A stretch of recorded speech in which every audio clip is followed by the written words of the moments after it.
لله نحمده ونستعينه ونستغفره ونعوذ بالله من شرور أنفسنا ومن سيئات أعمالنا من يهده الله فلا مضل له ومن يضلل فلا هادي له وأشهد أن لا إله إلا الله وحده لا شريك له وأشهد أن محمدا عبده ورسوله أما بعد فإن خير الحديث كتاب الله وخير الهدي محمد صلى الله عليه وسلم وشر الأمور محدثاتها وكل محدثة بدعة وكل بدعة ضلالة وكل ضلالة في النار.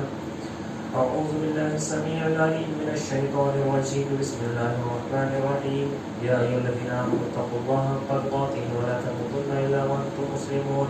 يا أيها الناس اتقوا ربكم الذي خلقكم من نفس واحدة وخلق منها زوجها وبث منهما رجالا كثيرا ونساء واتقوا الله الذي تساءلون به والأرحام إن الله كان عليكم رقيبا. يا أيها الذين آمنوا اتقوا الله وقولوا قولا سديدا يصلح لكم أعمالكم ويغفر لكم ذنوبكم ومن يطع الله ورسوله فقد فاز فوزا عظيما. قال الله تبارك وتعالى في القرآن المجيد يا أيها الذين آمنوا كتب عليكم الصيام كما كتب على الذين من قبلكم لعلكم تتقون.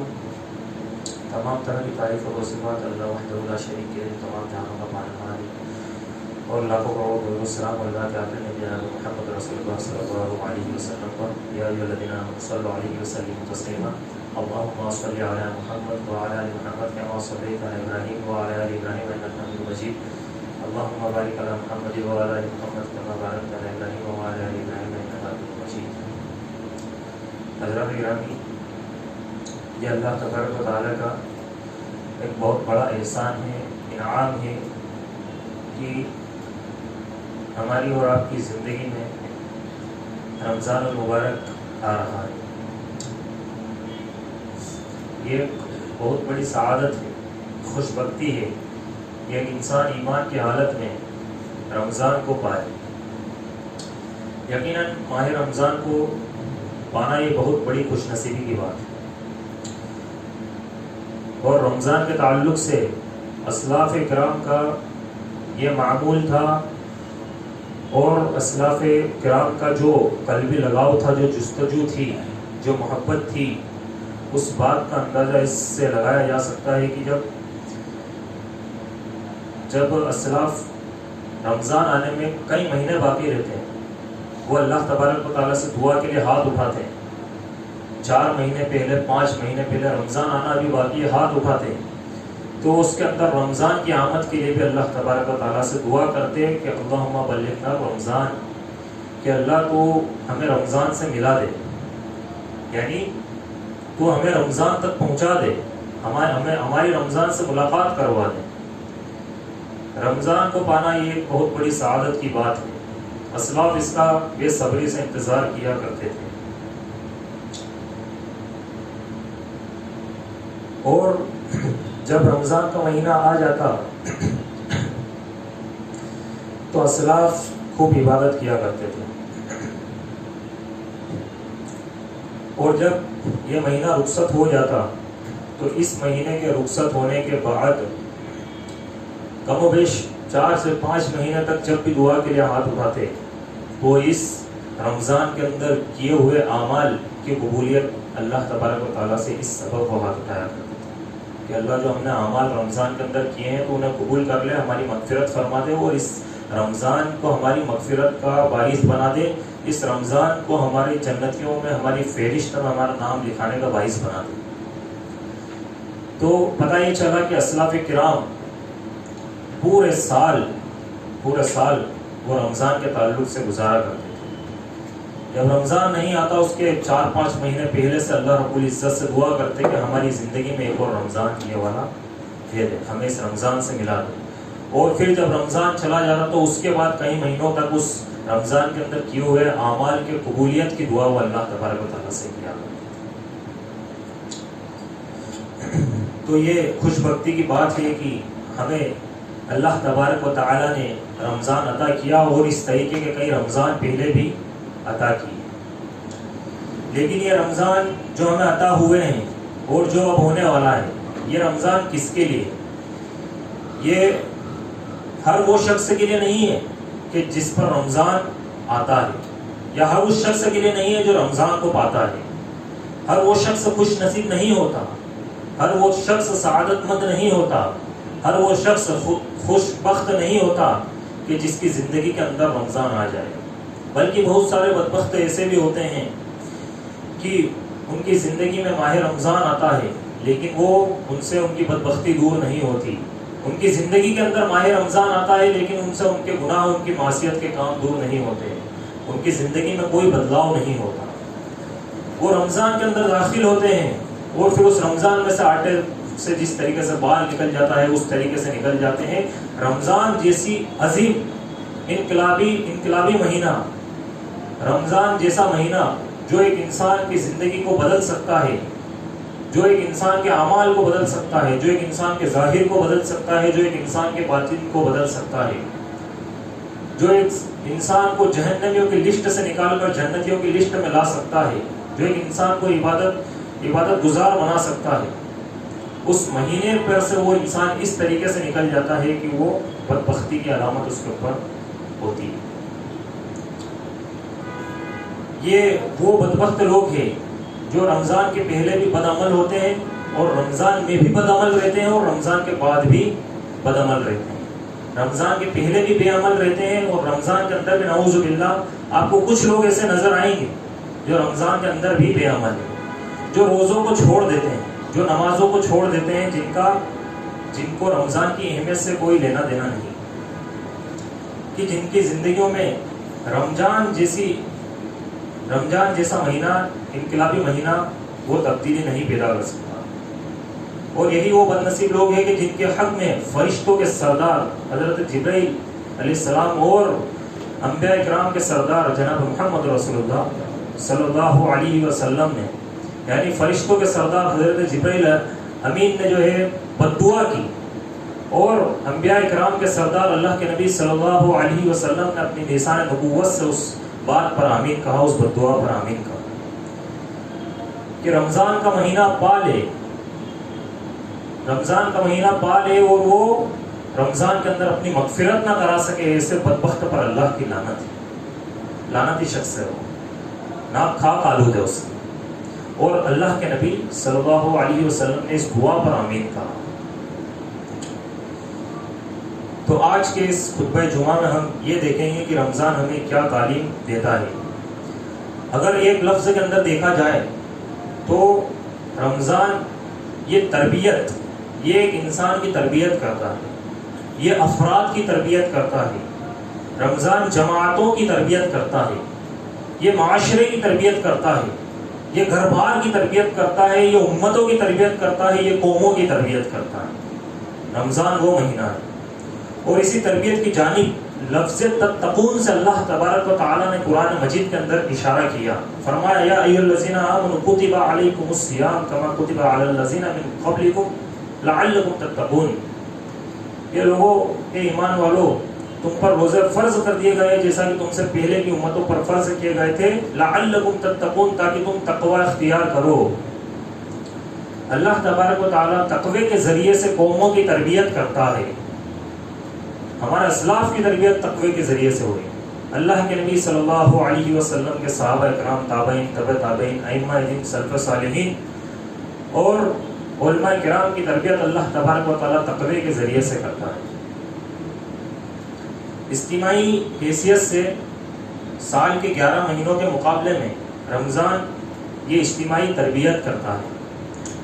مسجدیں معمور ہو جاتی ہے، مسجدیں آباد ہو جاتی ہے، لوگ معصیت و گناہوں کے کاموں سے رک جاتے ہیں، لوگ جھوٹ بولنا بند کر دیتے ہیں، لوگ گالی بکنا بند کر دیتے ہیں، لوگ چغلی کرنا، غیبت کرنا، گناہ کے کام چھوڑ دیتے ہیں، لوگ نمازیں پڑھنے لگ جاتے ہیں، لوگ حق دبانا بند کر دیتے ہیں۔ اس مہینے کے اندر لوگ امانتوں میں خیانت کرنا بند کر دیتے ہیں، اور بھی کئی سارے ایسے گناہ جو لوگ عام دنوں میں کرتے ہیں، عام مہینوں میں کرتے ہیں، وہ اس مہینے کے اندر بند کر دیتے ہیں۔ لیکن پھر وہ کیا کرتے ہیں، جب رمضان کا مہینہ چلا جاتا ہے تو پھر سے اس کو شروع کر دیتے ہیں۔ اب جو بند کر دے اس مہینے کے اندر اور پھر وہ بند ہی کرتے ہیں ہمیشہ کے لیے، تو یہ رمضان دراصل اس نے اس کی زندگی کو تبدیل کیا، وگرنہ اگر رمضان آیا اور ہم نے جو ہمارا پہلے کا شیڈیول تھا، ہم جس طریقے سے پہلے زندگی گزار رہے تھے، ہم رمضان آیا ہم نے کمر ہماری جو ہے کس لی اور پھر اس کے بعد ہم عبادتوں میں لگ گئے اور رمضان کا مہینہ گزرتے ہی واپس سے اسی زندگی کے اندر ہم داخل ہو گئے کہ جس بدبخت زندگی کے اندر ہم پہلے تھے، تو اس رمضان نے ہماری زندگی پر ذرا سا بھی اثر نہیں ڈالا۔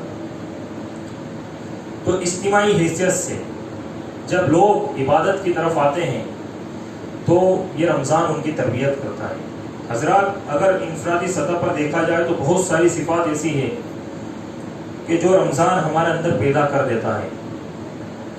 سب سے پہلی بات جو رمضان ہمارے اندر پیدا کرتا ہے کہ سال کے 11 مہینے ہم کیسے گزارتے ہیں۔ یہ ہمیں بتلاتا ہے کہ باقی سال کے جو 11 مہینے ہیں ان کو کس طریقے سے ہمیں گزارنا ہے، ان میں کس طریقے سے ہمیں عمل کرنا ہے۔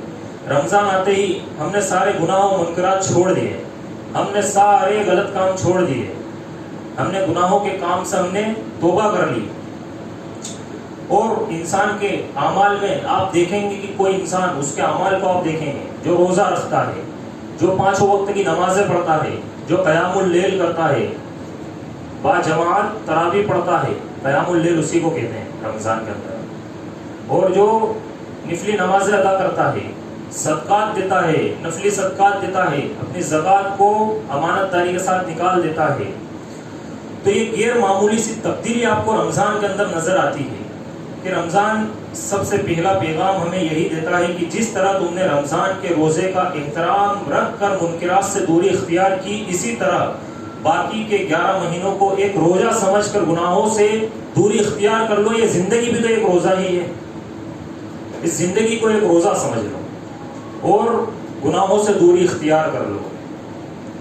یہی مطلب ہے کہ اس حدیث قدسی میں اللہ کے نبی صلی اللہ علیہ وسلم نے فرمایا، بندہ اللہ کی عبادت کرتے ہوئے اس مقام پہ پہنچ جاتا ہے جہاں اللہ کی جانب سے اس کے اعضاء و جوارح کی حفاظت کی جاتی ہے۔ اس کا مطلب کیا ہے؟ اس کا مطلب اللہ تبارک و تعالیٰ نے کہا میں اس کی وہ آنکھ بن جاتا ہوں جس سے وہ دیکھتا ہے۔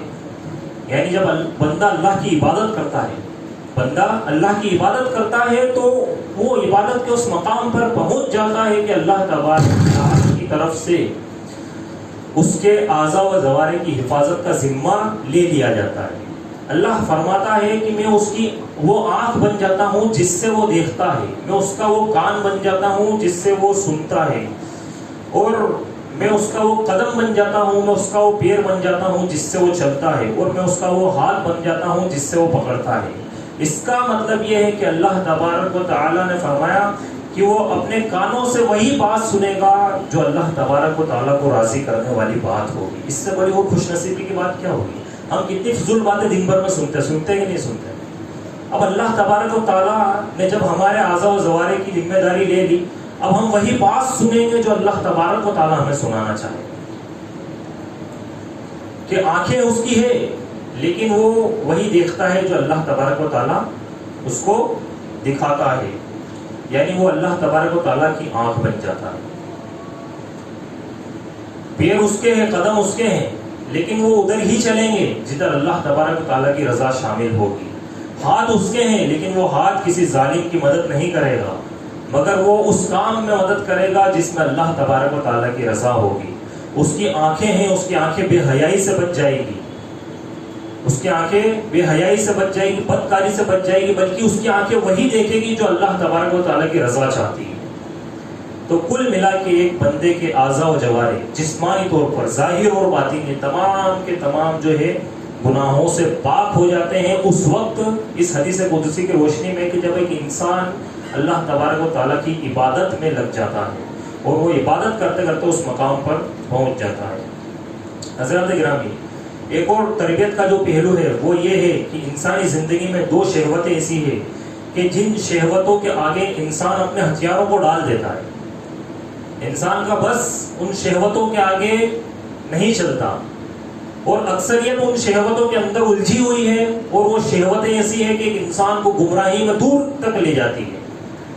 وہ شہوتیں کون سی ہیں؟ اہل علم نے کہا ہے پہلی ہے شہوت البطن، یعنی پیٹ کی شہوت۔ ایک انسان کا جو پیٹ ہوتا ہے یہ ایک بہت بڑی آزمائش ہے، انسان کو ایک بہت بڑی آزمائش میں ڈالتا ہے، اور یہی کھانا پینا اگر ضرورت سے آگے بڑھ کر مقصد زندگی بن جائے، ایک انسان کی زندگی کا مقصد یہی بن جائے کہ مجھے اچھے سے اچھا کھانا ہے اور مجھے اتنا کمانا ہے کہ میں وہ ڈش کھا لوں، یا میں اتنے کروڑوں روپے کی وہاں پر جا کے وہ فلاں چیز کھاؤں. ابھی چل رہا ہے نا، نہیں چل رہا ہے کیا؟ 50,000 روپے کلو کی مٹھائی، 1,00,000 روپے کلو کی مٹھائی مل رہی اور لوگ اس کو لے کر کھا رہے ہیں. ان کی زندگی کا مقصد کیا بن چکا ہے؟ ان کی زندگی کا مقصد بن چکا ہے صرف اور صرف کھانا. تو پھر یہ شہوت البطن انسان کو گمراہی میں بہت دور تک لے جاتی ہے. ایک تو یہ ہے کہ ایک انسان مہنگی چیزیں کھائے، اور ایک چیز یہ ہے کہ انسان حد سے زیادہ کھائے، کہ اس کا پیٹ اگر 2 روٹی میں بھر سکتا ہے تو وہ کتنی کھائے گا؟ وہ 5 کھائے. اور ایک یہ ہے کہ ایک انسان شہوت البطن یعنی وہ حرام کا کھائے. اور یہ جو آزمائش ہے یہ والی، یہ آج اکثر کو اپنے لپیٹے میں اپنے چنگل میں لے چکی ہے. ایک انسان کیا کرتا ہے کہ وہ پیٹ کے لیے جھوٹ بولتا ہے، وہ پیٹ کے لیے امانت میں خیانت کرتا ہے، وہ پیٹ کے لیے چوری کرتا ہے، وہ پیٹ کے لیے ڈکیتی کرتا ہے، اور وہ پیٹ کے لیے تمام معاملات آج ایک انسان کر رہا ہے. کھانے کے لیے انسان جھوٹ بولتا ہے، وہ اپنی چیز کو، اس کی چیز کی جو حقیقت ہے اس کو کچھ اور بتا کر بیچے گا. وہ پیٹ کے لیے ایک انسان سامنے والے سے امانت میں خیانت کرے گا، ایک سامنے والے سے جھوٹ بولے گا. اور یہ پیٹ ایک ایسی آزمائش ہے، ایک ایسی شہوت ہے کہ آج اکثریت انسانوں کی اس کے چنگل میں آ گئی ہے. سورہ بقرہ میں اللہ تبارک و تعالیٰ نے فرمایا وَيَأْكُلُونَ كَمَا تَأْكُلُ الْأَنْعَامُ. جو لوگ سوچ رہے ہیں نا کہ 2 یا 5 روٹیاں ہم ہماری حلال کی کھا رہے ہیں، ہم ہماری حلال کی کھا رہے ہیں، ہم 5 کا 10 کھائیں. قرآن میں اللہ نے فرمایا وَيَأْكُلُونَ كَمَا تَأْكُلُ الْأَنْعَامُ، کہ وہ ایسے کھاتے ہیں جیسا کہ چوپائے کھاتے ہیں، کہ وہ ایسے کھاتے ہیں جس طریقے سے چوپائے کھاتے ہیں، یعنی بھر بھر کے کھاتے ہیں. اور لسان نبوت تاجدار انبیاء صلی اللہ علیہ وسلم ایسے ہی لوگوں کے بارے میں فرمایا ما ملأ ابن آدم بها انشر من بطنی، کہ ابن آدم نے اپنے پیٹ سے برا کوئی برتن نہیں بھرا. ابن آدم نے اپنے پیٹ سے برا کوئی برتن نہیں بھرا. یعنی کھا اتنا لیں گے کہ اب دین کا کام ہوگا نہیں.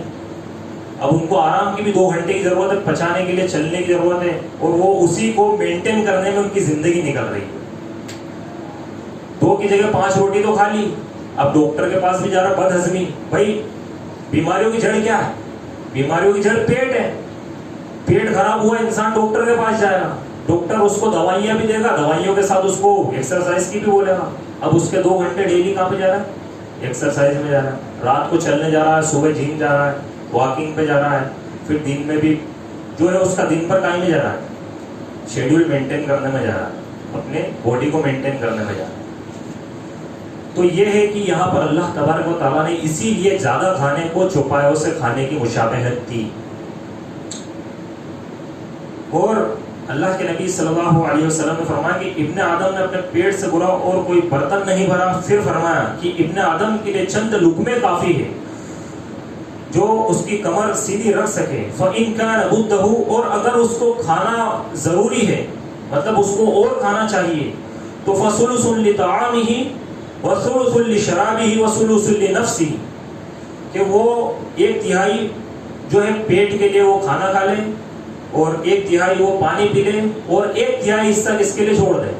سانس لینے کے لیے چھوڑ دیں. اب وہ سانس تک اور پانی کا بھی سب ملا کے صرف کھانے میں جا رہا ہے، کھانے میں جا رہا ہے.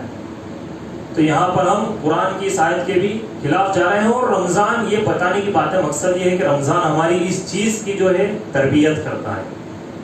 رمضان ایک ایسا مہینہ ہے کہ ہماری ظاہر اور باطن دونوں کی تربیت کرتا ہے. یہی پیٹ کی شہوت ہے جو انسان کو حرام کی طرف لے جاتی ہے، اور روزہ اسی شہوت کو کچل دیتا ہے. روزہ جھوٹ بول کر کما کر کھانے کو کچل دیتا ہے. روزہ امانت میں خیانت کر کے کھانے کو کچل دیتا ہے. آج آپ دیکھیے کہ الحمدللہ اللہ تبارک و تعالیٰ نے آپ کو مال و دولت سے نوازا. 2 وقت کی روٹی آپ کے لیے بڑی بات نہیں ہے، آپ کما کے اس کو کھا سکتے ہیں. آپ بیٹھ کے کئی مہینوں کئی سالوں تک بھی آپ کے پاس اگر اتنا پیسہ کھا سکتے ہیں، لیکن اس سے جا کے پوچھے جس کو کھانا نہیں ملتا، جس کو صبح ہے شام کے کھانے کی اس کے یہاں پر پتہ نہیں کہ شام کا کھانا اس کو ملے گا نہیں، اس کے لیے جھوٹ بولنا کتنا آسان ہو جاتا ہے. پھر وہ جھوٹ بولتا ہے، پھر وہ چوری کرتا ہے، پھر وہ ڈکیتی ڈالتا ہے، پھر وہ لوٹ کھسوٹ کرتا ہے، پھر وہ امانت میں خیانت کرتا ہے. اور یہ ساری چیزیں پیدا کہاں سے ہوتی ہے؟ اس پیٹ کی وجہ سے، کہ 2 وقت کی روٹی کھانے کے لیے انسان کو کیا کرنا پڑتا ہے؟ جھوٹ بولنا پڑتا ہے. اور یہ روزہ اسی شہوت البطن کو کچل کر رکھ دیتا ہے کہ پیٹ میں جائے تو حلال کا لقمہ جائے. پیٹ میں کیا جائے تو حلال کا لقمہ جائے، حرام اپنے قریب تک نہیں آنے دیتا. امام کائنات گھر میں آتے ہیں، پوچھتے ہیں کہ کھانے کے لیے کچھ ہے؟ امہات المومنین کہتی ہیں کہ گھر میں کھانے کے لیے کچھ نہیں. اللہ کے نبی صلی اللہ علیہ وسلم کہتے ہیں کہ پھر میں روزہ رکھ لوں گا. اور اللہ کے نبی کیا کرتے ہیں؟ روزہ رکھ لیتے ہیں. یعنی گھر میں کھانے کے لیے امام کائنات کے کچھ نہیں، اللہ کے نبی صلی اللہ علیہ وسلم روزہ رکھ لیتے ہیں. یہ روزہ ایک بہت عظیم عبادت ہے. یہ ایسا سبق انسان کو دیتی ہے کہ انسان کی زندگی کے اندر حلال کھانے کے ڈسپلین کو جو ہے کیا کر دیتی ہے، اس تعلق سے تربیت کر دیتی ہے.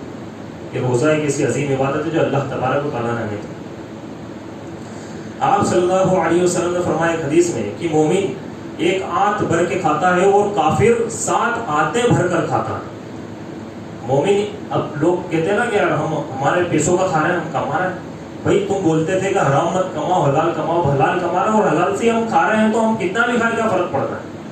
تو یہاں پر اللہ کے نبی صلی اللہ علیہ وسلم نے کافر سے مشابہت دی ہے کہ مومن کتنی آنتوں سے کھاتا ہے.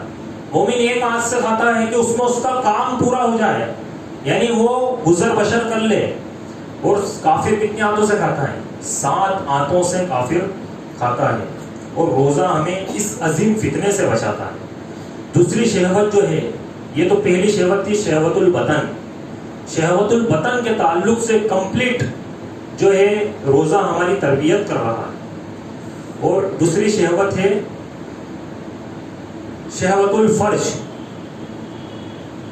جنسی شہوت، جس کے اندر اگر آج جتنا افسوس کیا جائے امت مسلمہ کے نوجوانان اس قدر ملوث ہو گئے ہیں، اور اس قدر اس شہوت نے لوگوں کے دلوں میں، خاص کر اس امت کے نوجوان جو کہ اس قوم کا مستقبل ہے، ان کے دلوں میں وہ شہوت گھر کر چکی ہے کہ اس کو بتا پانا مشکل ہوگا. بے حیائی عام ہو چکی، شہوت عام ہو چکی، زنا خوری عام ہو چکی. اور یہ ساری چیزیں، بدکاری، بدفعلی، نگاہوں کا گندا ہونا، اپنے قدموں کے گندے کاموں کی طرف بڑھنا، یہ ساری چیزیں جو نکلتی ہے وہ کس سے نکلتی ہے؟ شہوت الفرج سے. اور یہ شہوت آج بہت زیادہ عام ہے، اور لوگوں کے اندر بہت زیادہ یہ والی شہوت پائی جاتی ہے. جو شہوت البطن ہے، یہ شہوت البطن سے بھی زیادہ بدترین شہوت ہے شہوت الفرج. نبی کریم صلی اللہ علیہ وسلم سے پوچھا گیا کہ ما اکثر ما ادخل الناس النار، کہ اللہ کے نبی صلی اللہ علیہ وسلم لوگوں کو کس چیز کی وجہ سے سب سے زیادہ جہنم کے اندر ڈالا جائے؟ تو اللہ کے نبی صلی اللہ علیہ وسلم نے فرمایا کہ الفرج والفم، کہ زبان کی وجہ سے اور شرمگاہ کی وجہ سے لوگوں کو سب سے زیادہ جہنم کے اندر ڈالا جائے. کس چیز کی وجہ سے؟ ایک تو زبان کی وجہ سے، اور ایک اس شہوت الفرج کی وجہ سے، کہ جس کی وجہ سے ایک انسان فحاشی کے اندر مبتلا ہو جاتا ہے. آپ دیکھ لیجئے اٹھا کر تاریخ اسلام کو، اس کے اندر کئی بار آپ کو یہ چیزیں آپ کو دیکھنے کو ملے گی کہ مسلم حکومتیں جن کو سپر پاور سے اکھاڑ نہیں سکی، ان کو اس شہوت الفرج نے اکھاڑ کر پھینک دیا، اور ایسا پھینکا کہ ان کا نام و نشان ختم کر دیا. وہ مسلم فوجیں، وہ مسلم طاقتیں جن کو دنیا کے بڑے بڑے لشکر ہٹا نہیں سکے، ان فوجوں کو، ان لشکروں کو اس شہوت الفرج نے زمین دوز کر دیا، زمین سے ان کا نام و نشان مٹا دیا. تو یہ شہوت الفرج سے ہی معاشرے میں بے حیائی، زنا، فحاشی عام ہوتی ہے. اور روزے کی عبادت جو ہے اس عظیم فتنے کو بھی کچل کر رکھ دیتی ہے. اللہ اکبر، اتنی بڑی نعمت ہے رمضان ہمارے لیے اللہ کی طرف سے، کہ رمضان المبارک ہماری باطنی تربیت تو کرتا ہے، ظاہری تربیت بھی کرتا ہے، کہ اس عظیم فتنے کو بھی یہ روزے کی عبادت جو ہے وہ کچل کر رکھ دیتی ہے. اسی لیے آپ صلی اللہ علیہ وسلم نے فرمایا کہ نوجوانوں کے گروہ، تم میں سے جس کے اندر بھی نکاح کرنے کی استطاعت ہے تو اسے نکاح کر لینا چاہیے. تم میں سے جس کے اندر بھی نکاح کرنے کی استطاعت ہے تو اسے نکاح کر لینا چاہیے. لیکن اگر غربت ہے تو پھر وہ روزے کا اہتمام کرے. روزہ اس کی خواہشات کو کچل کر رکھ دیتا ہے. آج دیکھ لیجیے آپ 30-35 سال کے ہو جاتے ہیں, جاب کے لیے, ڈگری پانے کے لیے, پیروں پہ کھڑا ہونے کے لیے, اور پتہ نہیں اس طریقے کے کتنے سارے معاملات رہتے ہیں کہ ابھی نکاح تھوڑا سا ڈیلے کریں گے, لیٹ کریں گے. لیکن کیا وہ دین اسلام پر باقی رہ پاتا ہے؟ کتنے پرسنٹیج ایسے لوگ ہیں جو دین اسلام پر اس وقت تک باقی رہ پاتے ہیں؟ یہ بتائیے. آج ہر طرف فحاشیاں, اور یہ چیزیں عام کرنے والے اللہ کے نبی صلی اللہ علیہ وسلم کی تعلیمات کے خلاف جانے والے لوگ ہیں کہ جو ان باتوں پر عمل نہیں کرتے. کہ اگر آپ کی استطاعت ہے کہ آپ نکاح کر سکتے ہو تو آپ کے اوپر فرض ہے کہ آپ نکاح کرو, اور اگر آپ کی استطاعت نہیں ہے کہ آپ نکاح نہیں کر سکتے تو پھر آپ کیا کرو, اپنی شہوت کو دبانے کے لیے روزہ رکھو. تو یہ روزہ ایک تو پیٹ کے لیے اللہ کے نبی صلی اللہ علیہ وسلم نے کہا کہ روزہ رکھو شہوت البطن سے بچنے کے لیے, پیٹ کی آزمائش سے بچنے کے لیے, اور شہوت الفرج سے بچنے کے لیے بھی کیا چیز بتلائی؟ روزہ. تو روزہ ایک اتنی عظیم عبادت ہے کہ دو بڑی بڑی آزمائشوں کو ایک ساتھ کچل کے رکھ دیتا ہے. اور حضرات گرامی, روزہ روح کی تربیت کے ساتھ جسم کی بھی تربیت کرتا ہے. لسان نبوت صلی اللہ علیہ وسلم نے فرمایا کہ کتنے ہی ایسے لوگ ہیں کہ رمضان سے پہلے ان کا نام جہنمیوں کی لسٹ میں ہوتا ہے, اور رمضان آتے ہی ان کا نام جہنمیوں کی فہرست سے ہٹا کر جنتیوں کی فہرست میں آ جاتا. کتنے ہی لوگ ایسے ہیں جو رمضان سے پہلے جہنم میں ہوتے ہیں, اور رمضان آتے ہی, جب رمضان میں آتے ہیں وہ عبادات میں لگتے ہیں, توبہ و استغفار کرتے ہیں, ان کا نام جہنمیوں کی لسٹ سے ہٹا کر اللہ تبارک و تعالی جنتیوں کی فہرست میں ان کے نام کو ڈال دیتا ہے. وَلِلَّهِ أُتْقَاءُ مِنَ النَّارِ وَذَلِكَ فِي كُلِّ لَيْلَةٍ کہ رمضان کی ہر رات کتنے ہی انسانوں کو اللہ تبارک و تعالیٰ نار جہنم سے آزاد کر دیتا. یہ رمضان کا مہینہ ہے کہ جس کے اندر اللہ تبارک و تعالیٰ کی رحمت ایک انسان کو ڈھونڈتی ہے. اس کے اندر اعمال کا جو بدلہ ہے وہ اللہ تبارک و تعالیٰ کے یہاں کہیں گناہ بڑھ جاتا ہے. اور یہ رمضان کا مہینہ جس کے تعلق سے اللہ کے نبی صلی اللہ علیہ وسلم نے فرمایا کہ ہر رات جو ہے کئی گردنیں جو ہے وہ کس سے آزاد ہوتی ہے؟ جہنم سے آزاد ہوتی ہے. اور رمضان ظاہر اور باطن دونوں طریقے سے ایک انسان کی تربیت کرتا ہے. عبادتوں کے ذریعے سے روح کی تربیت ہوتی ہے, عبادتوں کے ذریعے سے روح کو غذا ملتی ہے, اور روزے کی حالت میں ہم بظاہر بھوکے رہتے ہیں لیکن یہی بھوک ہماری صحت کا راز بن جاتی ہے. بیماریوں کا بہت بڑا سبب یہ بھی ہے کہ آپ اپنے معدے کو خالی نہ رکھیں. یہ صحت کا راز ہے روزہ رکھنا. اب ذرا دیکھیے کتنی بڑی اللہ تبارک و تعالیٰ کی طرف سے نعمت ہے کہ ایک تو اجر و ثواب بھی باب الریان تیار ہے روزہ داروں کے لیے کہ داخل ہو جاؤ جنت کے اندر. باب الریان روزے دار کا گیٹ ہے, روزے دار کا ٹیگ آپ کے اوپر لگے. اور پھر کیا فرمایا کہ روزہ جو ہے, روزے دار جو ہے اس کی جو منہ کی بو ہے نا وہ اللہ تبارک و تعالیٰ کو کس سے زیادہ پسند ہے؟ مشک کی خوشبو سے بھی زیادہ اللہ تبارک. اور مشک کی خوشبو جو اوریجنل آتی ہے وہ اگر آپ سن لیں گے تو آپ 2 دن تک آپ کی ناک سے خوشبو نہیں جائے گی, اور اگر آپ لگا لیں گے تو کئی دنوں یا مہینوں تک آپ کے کپڑے دھلتے رہیں گے لیکن اس میں تو خوشبو نہیں جائے گی. اور اس سے زیادہ پسند اللہ تبارک و تعالیٰ کو کیا ہے؟ ایک روزے دار کے منہ کی بو. یہ اللہ رب العزت کے نزدیک اس سے بھی زیادہ پسندیدہ ہے, اس سے بھی زیادہ محبوب ہے. تو بات یہ چل رہی تھی کہ بیماریوں کا ایک بہت بڑا سبب کیا ہوتا ہے؟ وہ یہ ہوتا ہے کہ ایک انسان اپنے معدے کو خالی نہ رکھے. عربی میں کہا جاتا ہے المعدۃ بیت الرع والحمیۃ اساس الدواء کہ معدہ جو ہے یہ بیماریوں کا مرکز ہے, بیماریوں کا گھر ہے. کیا چیز؟ معدہ بیماریوں کا گھر ہے. والحمیۃ اساس الدواء اور پرہیز کرنا یہ بنیادی دوا ہے. پرہیز کرنا کیا ہے؟ یہ بنیادی دوا ہے. رمضان میں جہاں عبادتوں سے روح کو سکون ملتا ہے, روحیں سنورتی ہے, اسی کے ساتھ اللہ تبارک و تعالیٰ ہمارے جو ہے جسم ہے اس کی نشو و نما بھی کرتا ہے. میڈیکل سائنس کے لحاظ سے اگر آپ دیکھیں گے تو جسم کے جو ہے بہت سارے فضلات ایسے ہوتے ہیں کہ آج کل لوگ کھاتے ہیں نا پیزا وغیرہ، بہت سارا فاسٹ فوڈ وغیرہ کھاتے ہیں، تو وہ کھا تو لیتے ہیں لیکن اس کے فضلات جو رہتے ہیں نا، اس کے کچھ حصے وہ انسان کے جسم کے اندڑیوں میں کئی کئی مہینوں تک چپکے رہتے ہیں، کئی کئی مہینوں تک وہ اس کے اندر باقی رہ جاتے ہیں، جو کہ اس کو بیماریوں کی طرف لے جاتے ہیں۔ تو میڈیکل سائنس کا کہنا یہ ہے کہ جو فضلات انسانی جسم کے اندر ہوتے ہیں، جو جگہ بنا چکے ہوتے ہیں، جب ایک انسان 16 گھنٹے بھوکا رہتا ہے تو فضلات کیا ہوتے ہیں؟ وہ نکل جاتے ہیں۔ 16 گھنٹے بھوکا جب ایک انسان رہتا ہے تو فضلات اس کے جسم سے باہر نکل جاتے ہیں۔ اور یہاں پر اللہ کے نبی صلی اللہ علیہ وسلم پر جو شریعت مطہرہ نازل کی گئی، اس شریعت کے اندر روزے کو ایک فرض کر دیا گیا مہینے بھر کے لیے۔ ذرا آپ سوچئے کہ ہمیں مہینے بھر کے اندر کتنا زیادہ ہمیں جو ہے میڈیکلی فائدہ ہمیں ہوگا، جسمانی ایک انسان کو کتنا فائدہ ہوگا۔ اسی لیے اللہ نے کہا کہ وَأَن تَصُومُوا خَيْرٌ لَكُمْ إِن كُنتُمْ تَعْلَمُونَ، کہ روزہ رکھنا تمہارے لیے بہت زیادہ بہتر ہے اگر تم جانتے ہوتے، اگر تم علم والے ہوتے۔ اور ایک اہم پہلو یہ بھی ہے کہ جس کے اندر یہ احساس جتنا پیدا ہوگا کہ اللہ مجھے دیکھ رہا ہے، یہ رمضان کا ایک بہت اہم پہلو ہے کہ ایک انسان کے اندر یہ احساس ہوگا کہ اللہ تبارک و تعالیٰ مجھے دیکھ رہا ہے، مجھے سن رہا ہے، وہ اسی قدر ذمہ دارانہ زندگی گزارتا ہے۔ اور اگر یہ احساس کمزور ہو تو ہم معصیت کی طرف دوڑتے ہیں۔ ایک انسان اگر اللہ تبارک و تعالیٰ پر یہ یقین رکھتا ہے کہ اللہ مجھے دیکھ رہا ہے تو وہ ہر کام میں اللہ تبارک و تعالیٰ سے ڈرے گا۔ اگر آپ غور کرو، روزے کی ایک بہت بڑی تربیت یہ ہے کہ اللہ ہمیں دیکھ رہا ہے، یہ ہر وقت ہمارے دماغ میں اور دل میں بات ہے کہ ہم گناہوں سے بچتے ہیں۔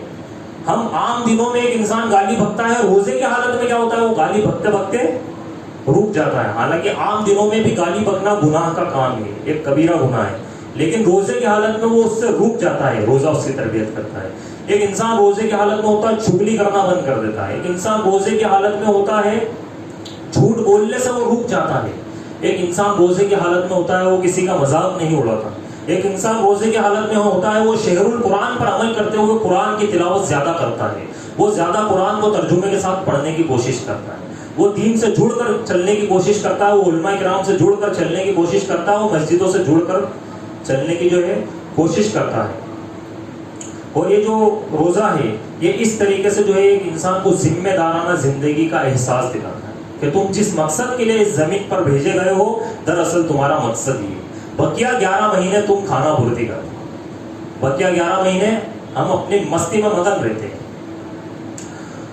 سعودی عرب کا ایک واقعہ ہے، وہ واقعہ بیان کروں اس کے بعد اپنے خود کو ختم کروں گا کہ سعودی کے عالم جو ہے وہ صحرا سے گزرے، اور اس صحرا پر سے جب وہ گزر رہے تھے، صحرا میں ایک سوڈانی نوجوان تھا جو بالکل کالا کلوٹا تھا، اس کے کپڑے میلے تھے، میلے کچیلے، اور اس کے سر پہ جو ہے امامہ بن رہا تھا وہ بھی بالکل میلا کچیلا تھا، وہ بالکل گندا، وہ جو ہے وہاں پر ریگستان میں سے گزر رہا تھا بکریوں کے ریوڑ کو لے کر۔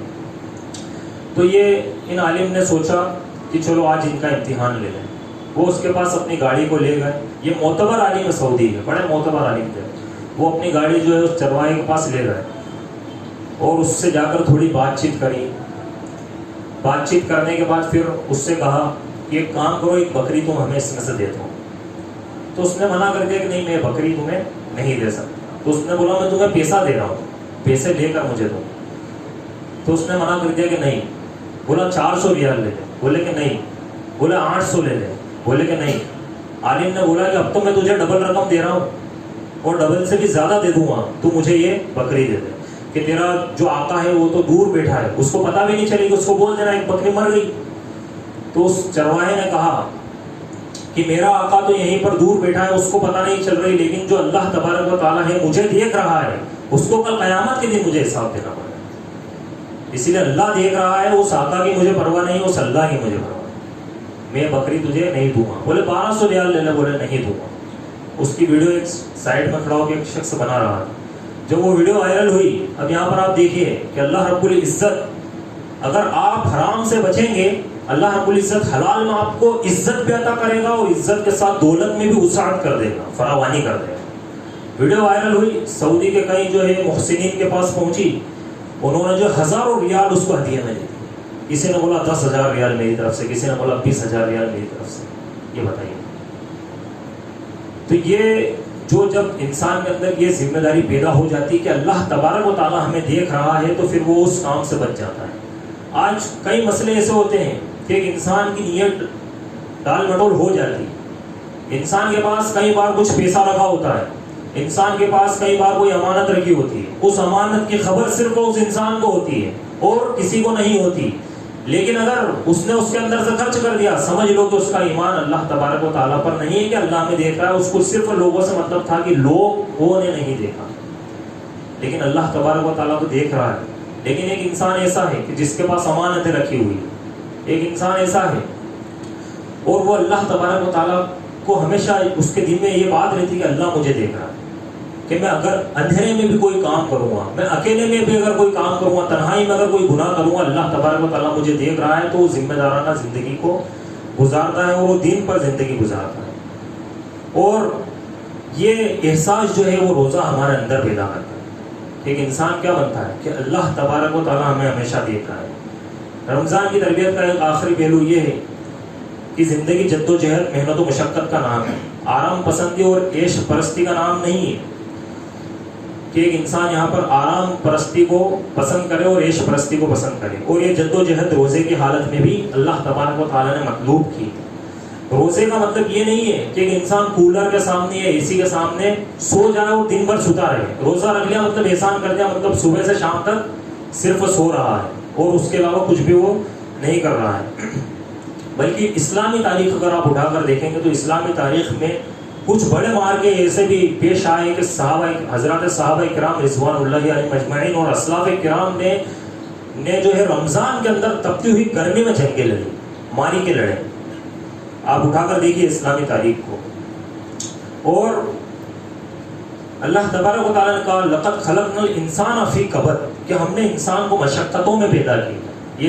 یہ دنیا جو ہے یہ دارالعمل ہے، یہ دارالعمل ہے، یہ آرام کرنے کی زندگی نہیں ہے۔ آرام قبر کے اندر ملے گا اور آرام آخرت میں ملے گا۔ یہاں پر صرف ہمیں کیا کرنا ہے؟ دارالعمل ہے، عمل کرنا ہے، کام کرنا ہے۔ اس سے بڑی اور کیا دلیل ہوگی کہ خندق کا معرکہ پیش ہے۔ خندق تھکا دینے والے، کھودنے والے گڈھے، صحابہ کرام رضوان اللہ علیہم اجمعین کو اللہ کے نبی صلی اللہ علیہ وسلم نے 10-10 کے گروہوں میں بانٹ دیا کہ 10 لوگ یہاں کھودو، 10 یہاں کھودو، اس طریقے سے خندق زمین کھودنی۔ اور صحابہ کرام کو اللہ کے نبی صلی اللہ علیہ وسلم نے جب کہا، وہ کھودنے لگے، کھودتے کھودتے ان کے پیٹ میں جو کچھ بچا تھا وہ بھی ختم ہو گیا، پیٹ بالکل خالی ہے۔ اور اگر آپ سیرت پڑھیں گے تو آپ کو پتہ چلے گا کہ صحابہ کرام نے پتھر لیے اور پتھر لے کر جو ہے اپنے پیٹوں پر باندھ لیے اور اس کے بعد بھی کھدائی جاری رکھی۔ جب حد سے زیادہ بھوک بڑھ گئی، بھوک کی طلب بڑھ گئی، آپ ذرا سوچئے کہ ان کی نہ تو کھڑے ہونے کی حیثیت تھی، نہ جھکنے کی طاقت تھی، نہ تو وہ کھڑے ہو پا رہے تھے نہ جھک پا رہے تھے، اس کے بعد بھی وہ خندق کو کھود رہے تھے۔ تو صحابہ کرام رضوان اللہ علیہ مجمعین جو اللہ کے نبی صلی اللہ علیہ وسلم کے پاس آ کر کہنے لگے، فقر و فاقہ کی جو شکایت کرنے لگے، تو اللہ کے نبی صلی اللہ علیہ وسلم نے اپنے جو ہے کرتے کو اوپر اٹھا کہا کہ دیکھو تمہارے پیٹوں پر صرف ایک ایک پتھر بندھا ہوا ہے اور میرے پیٹ پر دیکھو 2-2 پتھر بندھے ہوئے۔ تو یہاں پر اللہ کے نبی صلی اللہ علیہ وسلم اور صحابہ کرام کو آپ دیکھیں کہ ایک تو بھوک اتنی ہے، شدید بھوک ہے، شدت ہے بھوک کی، اور اس کے باوجود ماری کا لڑنے کے لیے تیار ہے۔ خندق کھود رہے ہیں، زمین میں گڈھے کھود رہے ہیں، اور یہاں پر مسئلہ کیا ہے؟ ایک روزہ رکھ لیا، 2 بجتے بجتے 3 بجتے بجتے ایسی نیند آئے گی کہ وہ آنکھ کب کھلے گی؟ جب اذان ہو جائے گی، چلو اٹھ جاؤ اذان ہو گئی، اچھا چلو صحیح ٹائم پہ اٹھا اذان، افطاری کر رہا ہے۔ تو یہ سے روزے کو اللہ کو ضرورت ہے ایسے روزے کی؟ یہ ہم کس پہ احسان کر رہے ہیں؟ ہم اللہ پہ احسان کر رہے ہیں۔ جنت جو ہے وہ اس طریقے سے نہیں ملنے والی کہ ہم سوچ رہے ہیں کہ ہم اپنی فیسلٹیز کے حساب سے، پتہ ہی نہیں چلا روزے کا کس کو آرام ملی۔ اگر کوئی انسان 10 گھنٹے لگاتار سو گیا، اس نے روزہ کا رکھا۔ انسان رات بھر بھی تو سوتا ہے، 10-12 گھنٹے سوتا ہے کہ نہیں سوتا رات بھر؟ کچھ کھاتا ہے کہ رات میں سوتے سوتے؟ تو دن بھر بھی سو گیا، اس کو روزے کا پتہ ہی کہاں چلا۔ جو روزے سے اس کو سبق لینا تھا وہ سبق اس کو ملا تھا، جو روزے سے اس کی تربیت ہونی تھی پورا مہینہ گزر گیا۔ شیڈول تو ہوگا وہی ہے کہ وہ جس طریقے سے پہلے رمضان کے پہلے زندگی گزار رہا تھا، اسی طریقے سے رمضان کے بعد بھی زندگی گزار رہا ہے۔ تو یہاں پر اگر ہم اس طریقے سے روزہ رکھتے ہیں تو ہمیں دیکھنا چاہیے اسلاف کرام کو اور صحابہ کرام۔ اور ایک اور بات یہ ہے کہ رمضان کے مہینے پہ عورتوں پر ظلم کیا جاتا ہے، اس ظلم کو بند کرو.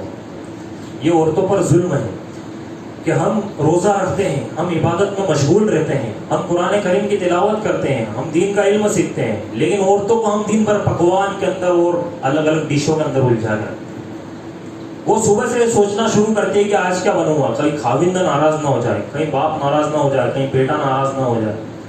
اور پھر وہ ڈشیں دن بھر جو ہے بات گفتگو چلتی رہتی ہے کہ آج یہ بنا ہے. ابھی دوپہر کی، ابھی عصر کی نماز بھی نہیں، اس سے پہلے کچن میں چلے گئے اور جا کر وہاں پر ڈشیں بنانا شروع کیا. اور اس کے بعد پھر کوئی کمی رہ گئی تو وہ ہم نے افطاری کے اندر بول دی، اب دوسرے دن 1 گھنٹے پہلے جانا پڑے گا کہ اس کمی کو بھی پورا کرنا پڑے گا. ایسے کرتے کرتے ہمارا شیڈیول پورا دن بھر ہم عورتوں کو کیا کر دیتے ہیں، کھانوں کے اندر الجھا کے رکھ دیتے ہیں، جو کہ ایک بہت بڑا ظلم ہے کہ ہم ان کو عبادت سے روک رہے. اور پھر جب عورت منع کر دیتی ہے تو عورت کے منع کرنے کے بعد بولتے دیکھو کتنے نافرمان عورت ہے کہ یہ تو جو ہے بات ہی نہیں مان رہی، خاوند کی بات نہیں مان رہی، باپ کی بات نہیں مان رہی. یہ ظلم ہے ان کے اوپر، یہ نافرمانی نہیں ہے.